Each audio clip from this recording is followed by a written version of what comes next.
Apa kabar sahabat Gua IT? Baiklah, pada kali ini kita akan membuat tutorial bagaimana cara menjadikan Windows 11 kamu menjadi lebih ringan.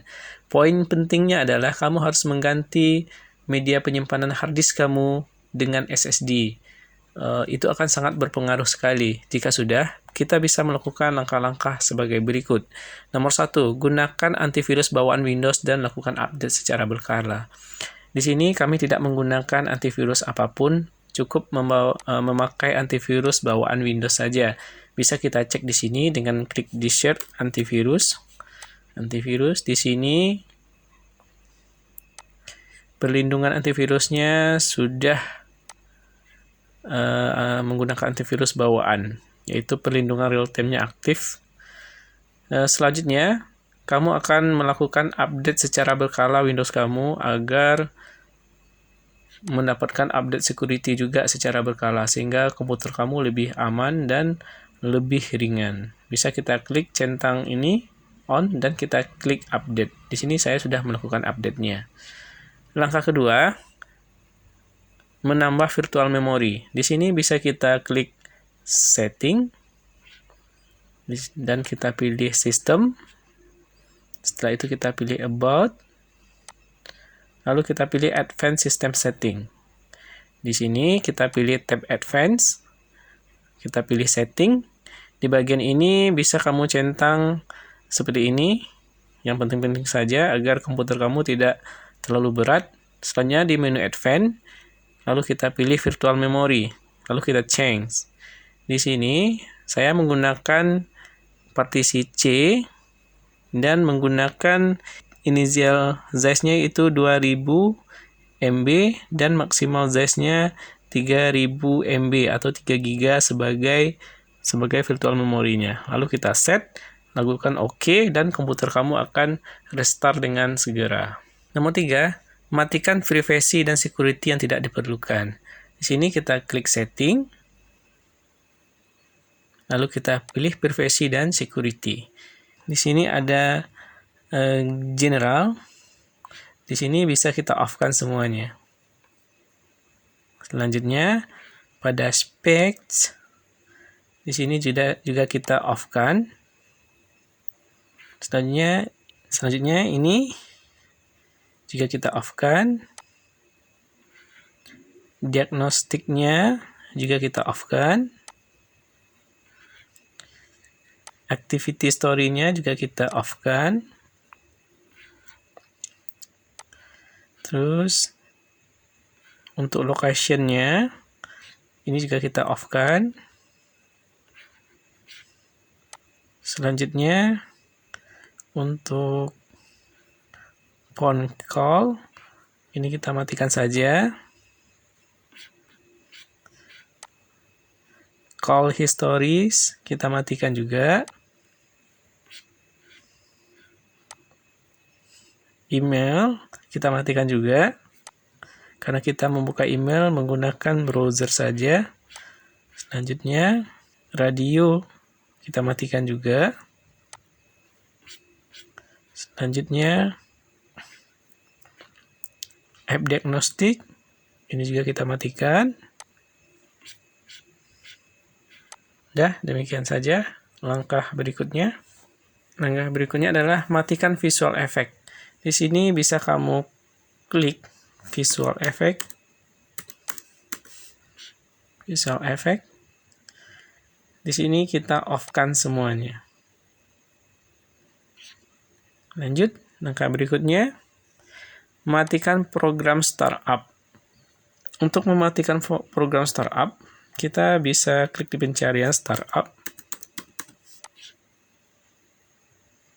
Di sini saya mematikan semuanya kecuali Realtek ini, karena Realtek ini adalah untuk audio laptop saya ini.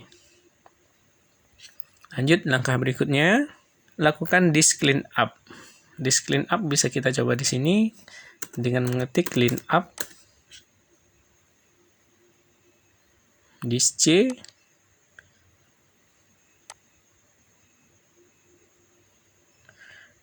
Bisa kamu hapus semuanya memori-memori yang tidak diperlukan, kamu klik OK. Ya, lanjut langkah berikutnya, matikan service yang tidak penting.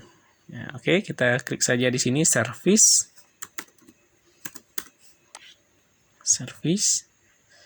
Nah, di sini adalah semua service yang berjalan di komputer kita.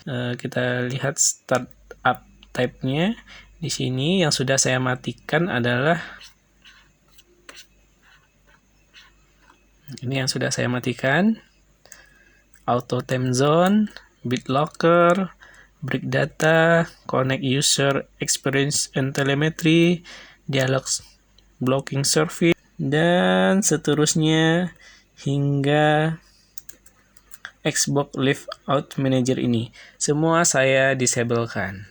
Berikutnya, matikan service yang tidak penting di System Configuration. Kita klik di pencarian System Configuration.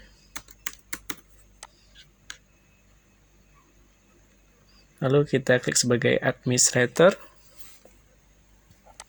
Lalu kita klik service. Lalu kita klik hide all Microsoft Service. Di sini lihat, sebelumnya di semuanya ini adalah aktif. Jadi harus hati-hati ya untuk memilih centang servisnya. Di sini yang sudah saya matikan supportnya adalah ini juga semuanya hingga ke HP Analytics Service. Oke, langkah berikutnya, klik Disk Defragment di pencarian.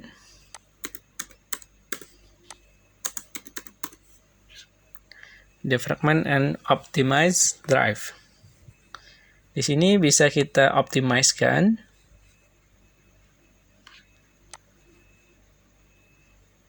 Semakin sering kamu melakukan optimize, maka kinerja komputer atau hard disk atau SSD kamu juga jauh lebih ringan. Langkah berikutnya, kita akan menghapus aplikasi yang tidak penting.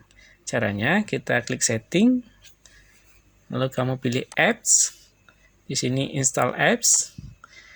Di sini bisa kamu uninstall semua aplikasi yang rasanya kamu tidak penting dan jarang kamu gunakan. Jika seandainya tips ini, kita klik kanan, lalu kamu lakukan uninstall. Nah, langkah berikutnya, hapus aplikasi bawaan yang tidak penting.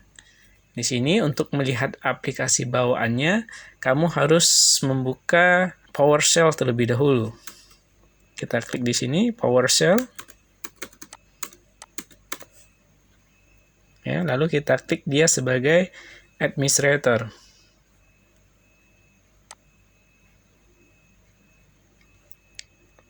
Setelah itu, kamu ketik perintah ini, lalu kamu enter.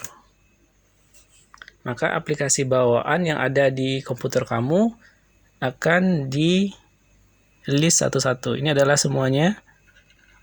Kita pilih aplikasi mana yang akan kita hapus, maka kita gunakan perintah sebagai berikut. Lalu kita copy aplikasi bawaan yang ingin kita hapus. Contohnya saya akan menghapus ini, Microsoft Zone Video. Kita copy, lalu kita paste di package name ini. Lalu kita tekan enter. Sukses. Langkah berikutnya adalah mematikan fast startup jika Anda menggunakan SSD. Kenapa? Karena jika Anda menggunakan SSD, sesungguhnya dengan SSD tersebut kinerja komputer kita jauh lebih cepat daripada menggunakan hard disk.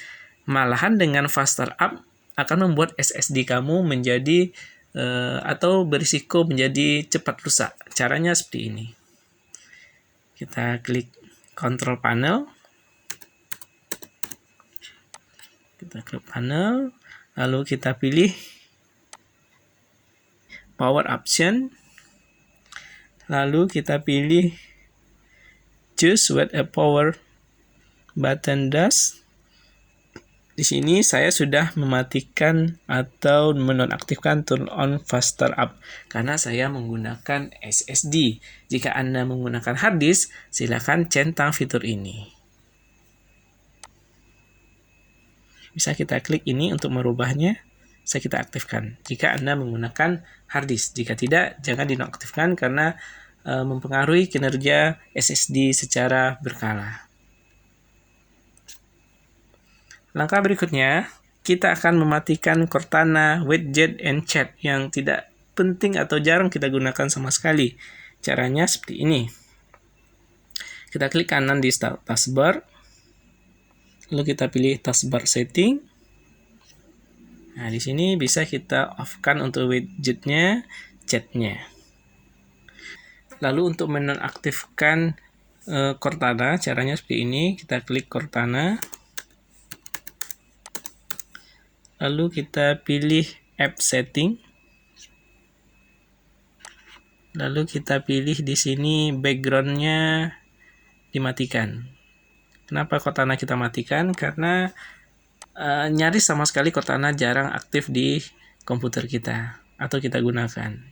Demikian tutorial kali ini, semoga bermanfaat bagi kamu semua. Jangan lupa like and subscribe dan terima kasih.